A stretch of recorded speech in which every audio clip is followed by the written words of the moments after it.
Türkiye qonşularına hücum eləsəydi nə olardı? Türkiye ilk başta Suriye'ye hücum eləyərdi. Daha tez savaştan çıxmış Suriye güçsüz ordusuyla Türkiye'ye karşı baş edən bilməzdi və Türkiye tam bir həftə içində Suriye'nin burasına qədər gələrdi. En sonunda Suriye məcburi Türkiye'ye təslim olardı. Və ardından Türkiye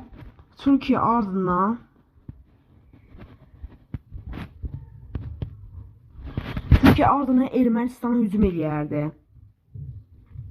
Ve Ermenistan'ı o paytaxtına hızlı bir şekilde ulaşan Türkiye artık Ermənistan Türkiye'den baş edə bilməzdi və Türkiye yine Ermənistan tamamıyla ələ keçirərdi. Bu durum Türkiye'nin bu ilerlemesi dövlətlərdə büyük bir təhlükə yaratmıştı.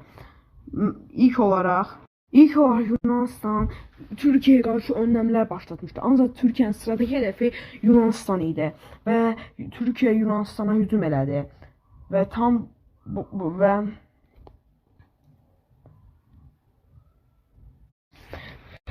Türkiye'nin burada Yunanlar arasında çatışmalar başladı.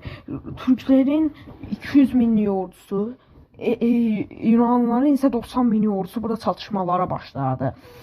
Bu Avropa Birliği Yunanistanı tutardı ve ona çoxlu dəstək verərdi. Avropa Birliği ona çoxlu dəstək verərdi.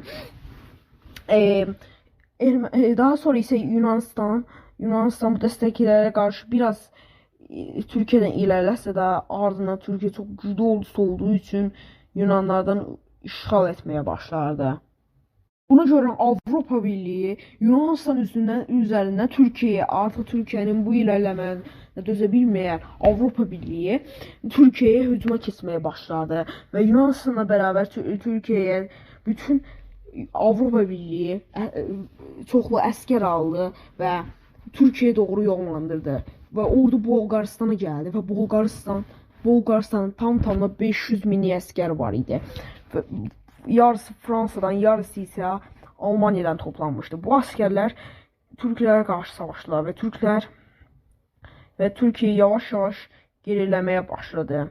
Yunanistan bunu görənlər Türkiye'den torpağını almayı bacardı. Ardından Avropa Birliği Türklərə çox güclü hücumlar eləməyə başladı. Türkiye çok güclü hücumlar etmeye başladı.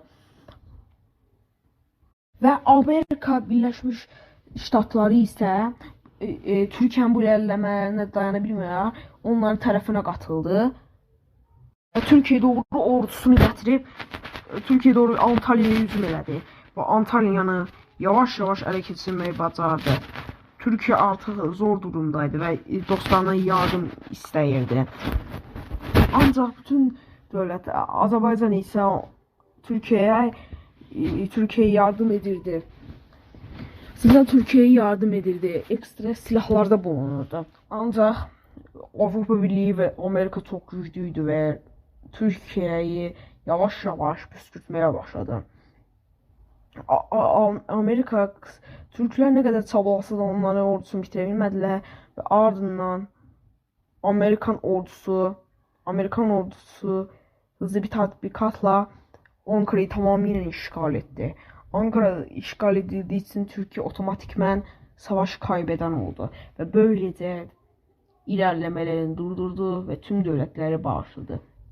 Ve tüm devletlerin tazminatlarını ödeyerek savaşı durdurdu.